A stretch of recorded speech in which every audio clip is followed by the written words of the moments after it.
Ready to ditch those duplicate stickers and finally complete your Monopoly Go album? First things first, tap on the sticker album icon located at the bottom of your screen. This is your gateway to all things sticker-related.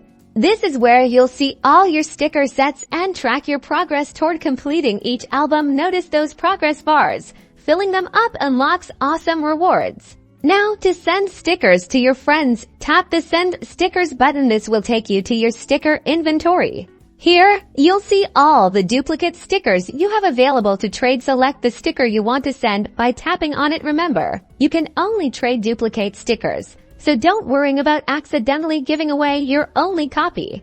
A list of your Monopoly Go friends will pop up. Choose the friend you want to send the sticker to by tapping on their name.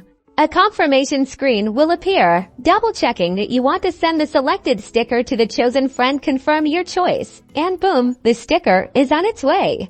Don't forget to keep an eye out for Sticker Boom events. These events significantly increase your chances of getting new stickers from packs, making it the perfect time to open them.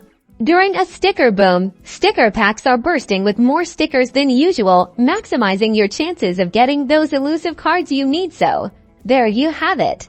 Trading stickers and utilizing Sticker Boom events are key to completing your Monopoly Go album, unlocking exclusive rewards, and dominating the game. Happy trading!